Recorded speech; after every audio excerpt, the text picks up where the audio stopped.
Good evening everyone, कैसे हैं आप सब। तो as you know our initiative Aadharshila has been going on. तो under Aadharshila we are going to discuss today the PYQ analysis of polity, PYQ analysis of polity as well as governance. See, polity as a subject when it comes to the prelims examination holds considerable importance. Every year we see 10 questions, 12 questions, 13 questions, 15 questions from a single subject. ठीक है, there are even sayings like this: if you are very much efficient in polity as well as modern history and you do have a knowledge of current affairs, then you can easily sail through the prelims examination. So polity as a subject we are going to deal with. In this analysis, what makes our analysis different is the analysis as well as the question discussion. We will also be discussing the question along with the solution of those questions. ठीक है, and in the trend analysis we will be discussing everything when it comes to the syllabus, when it comes to the sources, as well as the topics from where the questions have been asked. So this series is going to take around like 2 or 3 lectures to discuss the entire analysis of the polity and governance. So without any further delay, let us start with the topic. So the first thing we are going to discuss is the syllabus. If we talk about the syllabus, the prelims syllabus of UPSC only mentions Indian polity and governance, then we have constitution, then we have Panchayati Raj, constitution, political system, then we have Panchayati Raj, then we have public policy, then we have rights, issues, etc. So basically these are the syllabus, or I should say the syllabus keywords of the prelims examination. Clearly you will see there are limited words, like we have Indian polity and governance, constitution, political system, Panchayati Raj, public policy, rights, issues. Only 6 or 7 words are there. But going by the trend of the UPSC, they have been asking questions too indirect. Kabhi they are asking questions on the prison systems, or they are asking about the appointment of the chief secretary, or they have been asking about the cabinet secretary or the PMO. Okay. If we see the trend of the UPSC examination, gone were the days when polity questions were simple. There was a time in around 2016-17 when they directly asked, what is the thing that represents the key to the minds of the constitution makers? It was a question. Even they have asked the full form of the Niti Aayog, like what is Niti in Niti Aayog. They have asked the full form. Even they have been asking like what is Article 14, what is Article 15, what is Article 17. They have asked ki untouchability kis article mein hai. So these were the questions that were asked in earlier examinations. But now if we come to the present trends, they have been asking unconventional questions, like they have been asking about the prison systems of India. They have asked about N. Gopalaswamy Iyengar committee in 2021 prelims. Then they have been asking philosophical questions. Philosophical, like rights are these, rights are related to duties as, what do you mean by constitutionalism, what is a limited state, what is a limited government, what represents the right to equality. So the way in which they used to ask the questions have changed. Okay. So in this PYQ analysis, as we say, preamble is the key to the minds of the constitution makers. Similarly, here it is an important statement, like previous year question analysis is the key to the minds of the UPSC examiner, UPSC question paper setters. So basically we can analyze what are the most important topics, which must never be left, उन topics के तो आपको command हमेशा अच्छी होनी ही चाहिए. So basically this is the syllabus: Indian polity and governance, constitution, political system, Panchayati Raj, public policy and rights issues. Only 7 words are there, but we need to understand कि मेन टॉपिक्स कौन से हैं जिसमें से क्वेश्चन बन रहा है. Like if we talk about a particular chapter parliament, so the entire parliament is important. They have been asking question about the bills, bills can be a ordinary bill, or it can be a money bill, or it can be a constitutional amendment bill. They have been asking about the ways in which the accountability of the executive can be ensured. They have been asking about no confidence motion, the adjournment motion, and the censor motion. So basically these are the areas around which the question are being framed right now. So let us move on to the next slide. We have the resources that needs to be followed. We need to understand the sources that are to be followed for the preparation of polity as a subject for the UPSC prelims examination. First and foremost is the NCERTs. NCERTs. Without NCERTs, you cannot even think to ace the subject of polity. And if we come to the NCERT of the polity subject, then there are limited number of books. Only 4 books are there which you need to study. Like we have democratic politics, first part. Then we have democratic politics, second part. Then we have Indian political theory, political thought. And then we have third book, that is the Indian Constitution at Work. Indian Constitution at Work. And this is the most important book. UPSC has been asking direct questions from these books. Like they take a statement from one of those books and frame a question in the prelims examination. Okay? So these are the resources that you must follow. It is like a foundation. It is like a foundation to the process of building the polity as a subject, the polity as a concept. ठीक है, बिना NCERT के you will get very difficult to grasp the concepts of the polity. Okay, so if we talk about NCERT, then we need to understand the importance of newspapers. Newspapers, if I say, can be broadly classified into 2 materials.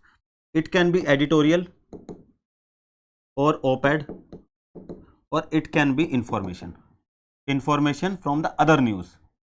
Like if we say women reservation bill have been in the news, so you must be following the newspapers to know about the recent developments, how women reservation bill was a demand for a very long time, and what are the provisions of this bill. So basically newspaper is an instrument which keeps you updated from the current trends,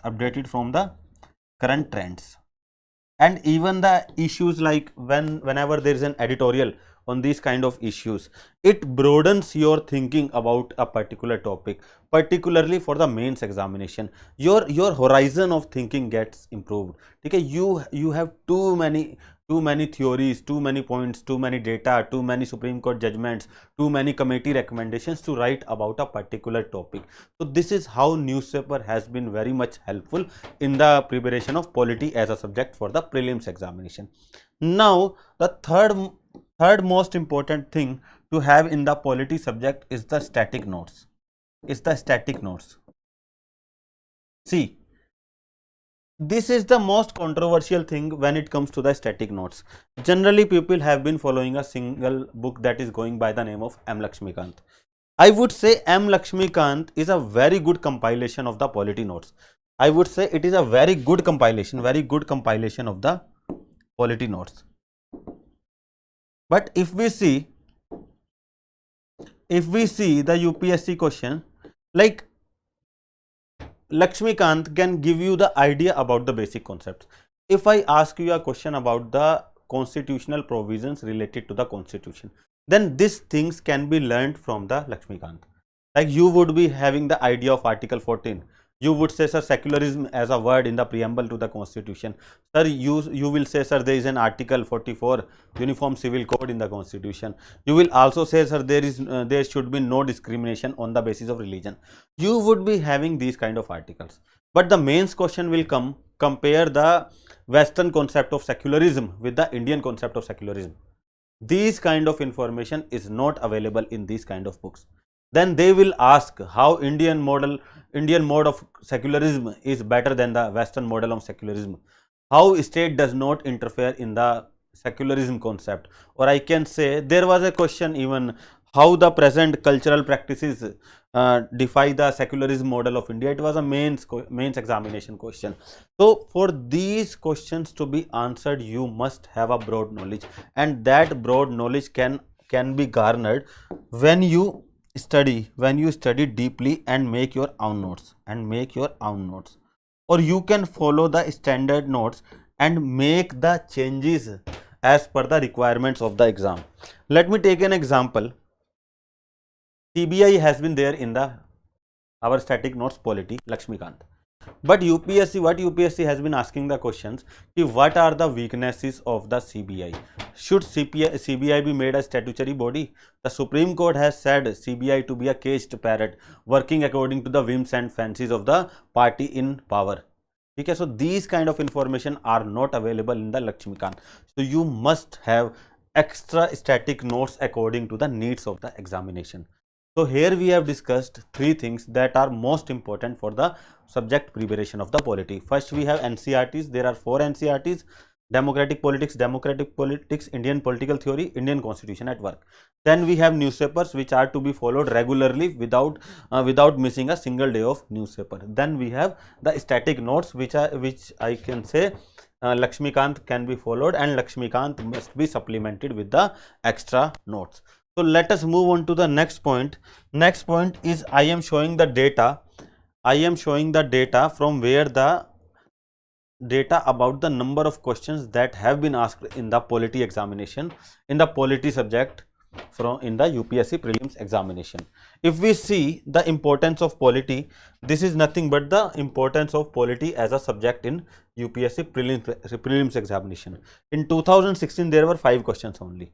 But in 2017 there were 22 questions. It was around 25% of the paper was set around the polity subject. Then in 2018 we got 13 questions, then also 13 questions. In 2020 it was 15 questions. In 21 we got 14 questions, then 11 questions, then 13 questions. See, in this data I have taken only those questions which were pure polity in nature, like pure static polity in nature, which can be answered from the NCERTs or the static notes of your choice. Okay, so basically these are the number of questions that were there from the polity examination. So without you don't need to remember ki kis year mein kitne question aaye, but I am just showing the importance of polity as a subject, and without acing this subject it is very much difficult to clear the pre and mains examination. Now moving on to the next slide, we have the questions that came on the fundamental rights. See, I have classified all the questions of previous year examinations into some 7 or 8 topics. Okay, like fundamental rights are there, DPSPs are there, some questions were there on the preamble, some questions were there on the parliamentary legislative power, some were the major chunk of the questions were philosophical part of the constitution. So we have divided the questions and we are going to cluster them in a particular group, then we are going to solve these questions. So if we talk about the question number 97 which was there, I don't know the set, which set was this. It was a question 97 in the 2017 prelims examination, and the question has been asking which of the following are envisaged by the rights against exploitation in the constitution of India. ठीक है, basically article 23 and 24 it has been talking prohibition of trafficking in human beings and forced labor. This is a correct answer. Abolition of untouchability. See, this is article 17 of the part 3 of the constitution, that is fundamental rights of the constitution. So this thing has been discussed in part 3 article 17, not under right against exploitation. So this must not be the statement in the answer. Then we have protection of the interest of minorities. See, the question has been asking right against exploitation, but the protection of interest of minorities is under article 29 of the constitution, and this is not under the right against exploitation. So this is under article 17, this is under article 29. So these two statements will not be there in the answer. So 2 got cancelled, 2 got cancelled. So the answer remains only 1 and 4. Even till now we have not discussed the 4th option and we got the answer because we eliminated 2 and 3 statement from the final answer. Now if we study about the fourth statement, that is prohibition of employment of children in factories and mines. This is a correct statement. This is under 24 article, and it prohibits the employment of children in of a particular age, like children below 14 are not allowed to work in any premise, and children in the age group of 14 to 18 are allowed to work only in non-hazardous work. So basically this fundamental right has been talking about the same. So the answer for this question will be only options 1 and 4, that is option C is the right answer. Moving on to the next question, we have next question is there. This is the most basic question, directly asked from the fundamental rights 2018 prelims examination. Right to privacy is protected. Right to privacy was given a fundamental right under K.S. Puttaswamy's judgment. K.S. Puttaswamy judgment, and Supreme Court directly said right to privacy is a fundamental right under Article 21 of the Constitution of India. Under Article 21 of the Constitution of India, it has been a fundamental right since then. So if we talk about the options, Article 14 and the provisions under 42nd Amendment Act of the Constitution. Wrong statement, because it is not under Article 14, we have already discussed. It is under Article 21 of the Constitution of India, that is right to life and personal liberty is also comprising the right to privacy. Second statement, Article 17 already discussed, it is untouchability, but we have been talking about the right to privacy. So this statement will not be the answer. Article 21 and the freedoms guaranteed in part 3, this is the right answer, because it has been talking about the Article 21, that is right to life and personal liberty. Similarly, D option is talking about Article 24, अभी हमने discuss किया ना, it is right against exploitation, not right to privacy. So this would not be the answer. So the answer for this question will be option C, that is Article 21 and the freedoms guaranteed in part 3.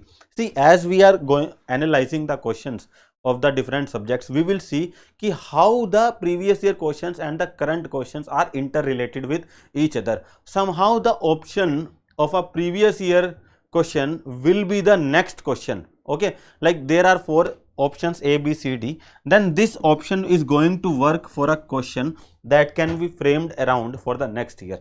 So when you do the PYQ analysis, also read the options very much carefully. Don't just read the question and find the answer. Do read the statements as well. If I give you an example, there was a question in 2021 prelims about the bisphenol A. They talked what is bisphenol A. Okay, so bisphenol A was one of the options in 2008 previous year examination. So this is how the previous year examination have been important for you. Okay, now moving on to the next question, we have on the fundamental right, same question, which article of the Constitution of India safeguards one's right to marry. The question has been asking what is right to marry. So basically it was a Supreme Court judgment in Hadia case, and they said like right to marry is a basic part of the right to life and personal liberty under Article 21 of the Constitution. It was a judgment at that time. That is why UPSC clearly asked a question on this.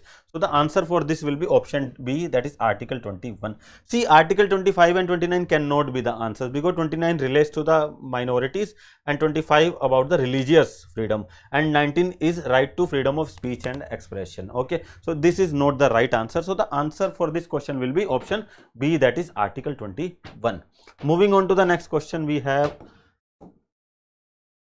okay, अभी हमने discuss किया right to untouchability was under Article 17 of the Indian Constitution, and Article 17 is under right to equality 14 to 18, that is Articles 14 to 18. Articles 14 to 18 form the part of the right to equality. So the question has been asking, without any further delay, we can discuss which one of the following categories of fundamental rights incorporates protection against untouchability, that is Article 17, and Article 17 comes under Article 14 to 18 as a form of discrimination. So right against exploitation 23 or 24, it will not be the answer. Right to freedom will not be there. Right to constitutional remedies, this is Article 32, not Article 17. Right to equality, that is Article 14 to 18 is the right answer. So the answer for this question will be option D, that is Article Article 17, which is a part of part 3, Article 14 to 18. So answer D will be the right answer. Okay. Now we have question number 2B. What is the position of the right to property in India? ठीक है, the question has been asking about the right of property. See, if we talk about right to property, earlier it was a fundamental right. Earlier right to property used to be a fundamental right, used to be a FR, but after 44th Amendment Act 1978, they moved the right to property outside the fundamental right part, that is article part 3 से उन्होंने बाहर निकाल दिया. Now it was made a constitutional right given by the article 300A, and article 300A का जो statement है that reads like this: no person shall be deprived of his property,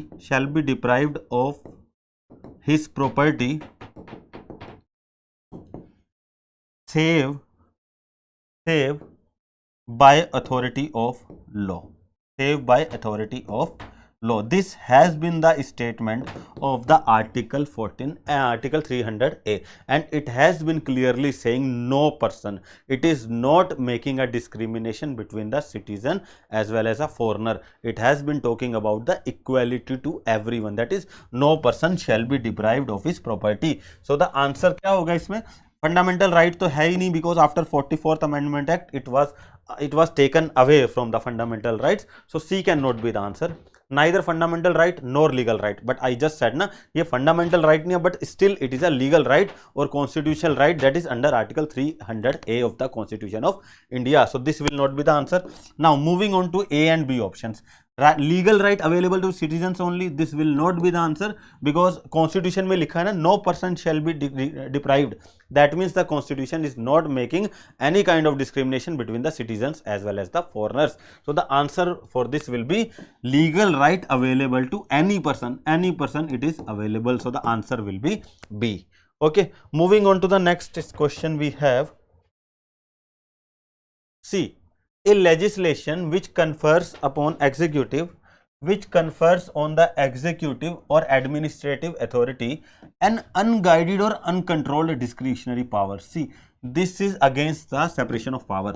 Unguided मतलब it's like a despotic government, or I can say authoritarian government, totalitarian regime is there, where there are no rights of the people of the country, or rights are defined by the executive of the state, like whatever rights the executive wants to share with the people, only those rights will be available to the people of the country. ठीक है. So the question has been asking uncontrolled discretionary power in the matter of application of law violates which one of the following articles of the Constitution of India. Basically, if this happens, it's a clear violation of the right to equality of the people. Right to equality का violation होगा, that means people are not equal. People have not been given the due power, like preamble has been saying na, we the people of India, that has given the constitution to the people of India. So if this is not happening, like right to equality is not there, then the state, or I can say the party in power, will become despotic, or I can say authoritarian or totalitarian in regime. So the answer for this question will be Article 14. But if we see the other options, they cannot be the answer, because Article 44 is a DPSP, Uniform Civil Code. So how it can be the answer? Article 44 is DPSP, UCC, and DPSP cannot place any kind of limitations, or it cannot give any kind of power to the executive or legislature. So this cannot be the answer. Article 32, it is also wrong, because Article 32 is talking about right to constitutional remedies. इसका मतलब क्या है? You can move to Supreme Court for the effective implementation of your fundamental rights, and going to Supreme Court under Article 32 is itself a fundamental right, and by this method Supreme Court can issue writs. We have mandamus, we have quo warranto, we have habeas corpus. Okay, so these kind of writs can be issued under Article 32. So Article 32 does not make the subject matter of this consideration. Now we have Article 28. Article 28 is related to right to religious freedom, like Article 25 to 28. So basically it is not the subject matter, not the subject matter of the subject concerned, note the subject matter of the subject concern, मतलब इसका जो question में जो statement that has been asked ना, उससे कोई लेना देना ही नहीं है। बेसिकली आर्टिकल 28 का फील्ड ऑफ व्यू डिफरेंट है और जो क्वेश्चन में हमसे पूछा गया है that is clearly different. So the answer, अगर हम लोग यहाँ पे एलिमिनेशन से आते ना, तो आंसर क्या बनता, that is article 14। So answer will be option A. ठीक है, now moving on to the next question we have, I think it is a repeated question, अभी हमने डिस्कस किया इन 2000, एक सेकेंड देखिए यहाँ पे, in 2018, one second, yes, see how the UPSC repeats the question. In 2018 they asked right to privacy क्या है, in 2018 they ask की राइट टू प्राइवेसी आर्टिकल 21 में है, पार्ट 3 में। ठीक है, similarly in 2021 they ask, now see the 2021 question.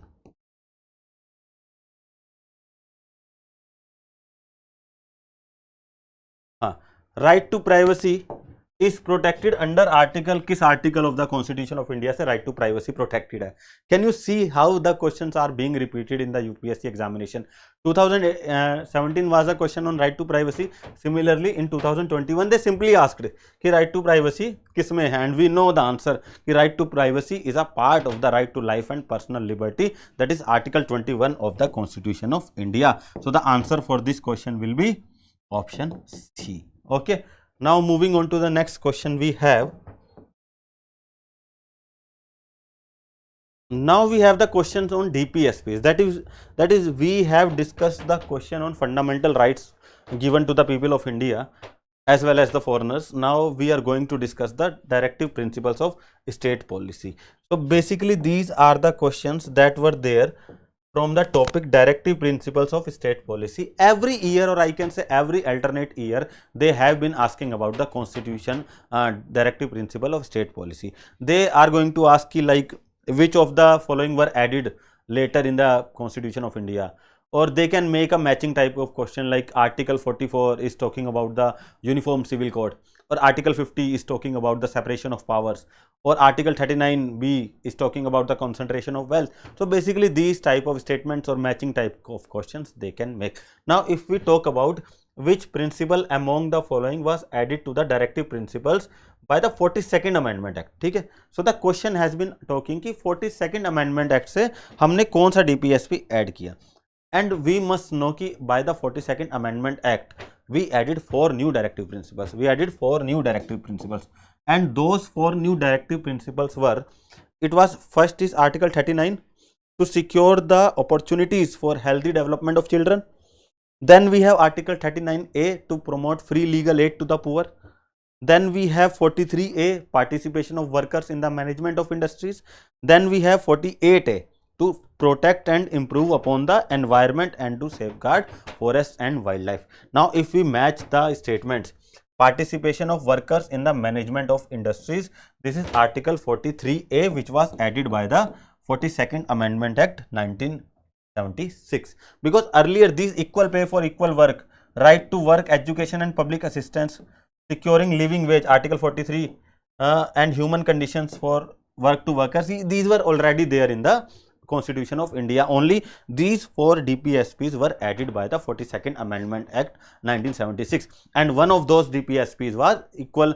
participation of workers in the management of industries. Now, so the answer for this will be option B, and you must remember कि वो 4 DPSP कौन से हैं that were added by the 42nd Amendment Act 1976. 1 minute.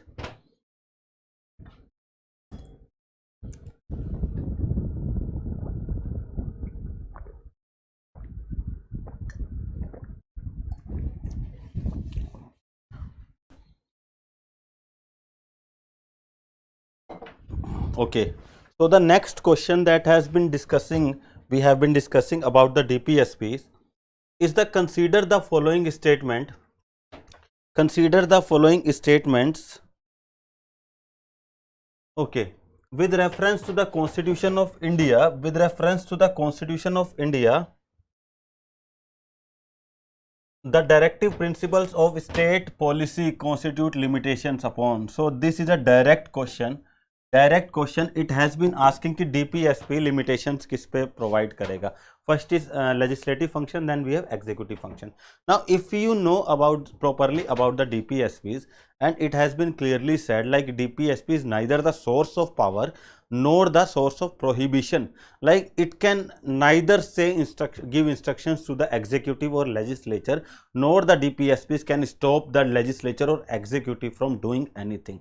Basically they act as a instrument so that a state can work in that particular direction. But there is no, like, judiciary cannot take any kind of actions if the state or the executive does not implement the DPSPs in their policies. However, we must say like the state should focus on the DPSPs to make India a welfare state, but it is not obligatory on the part of the state, or I can say executive or legislature, to implement करना ही पड़ेगा, ऐसा जरूरी नहीं है. अगर वो नहीं भी implement करते ना, nothing is going to happen. ठीक है, they are not questionable to anyone कि like why didn't you implement the DPSPs. Okay, so the answer for this will be option, that is this is also not applicable and this is also not applicable. So the answer will be option D, that is neither one nor two. But in the case of fundamental rights, this is not the case, because both the executive as well as legislative must function to have the fundamental rights properly implemented for the citizens of the country. Now moving on to the next question we have. Okay, it is a simple question that was asked in 2020 prelims, and the question has been talking in India the separation of judiciary from the executive, and I know this is article 50 of the Constitution of India, and which has been talking about the separation of judiciary from the executive, and it is under part 4th of the Constitution of India. Part 4th का मतलब it is under DPSPs of the Constitution of India, and DPSP कौन सा option बना, that is option B, that is a directive principle of state policy is talking about the separation of judiciary from the executive. Clearly it is a DPSP and you must know the answer for this question. ठीक है, बाकी हो भी नहीं सकता था. जैसे ना preamble to the constitution, have you heard कि preamble में ऐसा कोई provision है which is talking about the कि judiciary should be separated from the executive, तो ये आंसर हो नहीं सकता था. 7th schedule, you must know कि 7th schedule is talking about the subjects. It has been talking about the state list, the union list, the concurrent list. So basically it is not the subject matter of discussion of any of the lists. So this cannot be the answer. The conventional practices, conventional तो ये है ही ना कि like judiciary and legislature are working separately. It is not by convention, it is by the constitution, and constitution have given them separate powers to work in their own sphere of influence. Now moving on to the next question we have. With reference to provisions contained in part 4th, अगर आपको नहीं पता है यहाँ पे, you wouldn't have attempted this question. You must know part 4th of the constitution मतलब DPSPs, that is directive principle of state policy. Sometimes UPSC can write these type of statements like part 4th of the constitution. अगर आपको part 4th पता ही नहीं है कि ये DPSP है, तो you could not have attempted this question. Now moving on to the statements. Which of the following statements are correct? They shall be enforceable by courts. एकदम वेग स्टेटमेंट, रॉन्ग स्टेटमेंट. मतलब it is up to the legislature or executive whether to follow the application of DPSPs or not.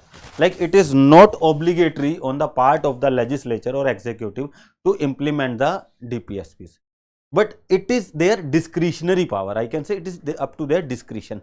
No court can give the instructions to the legislature or executive कि भैया आपको implement करने पड़ेंगे DPSPs, ऐसा possible नहीं है. So this is they shall be enforceable by courts. This is a wrong statement.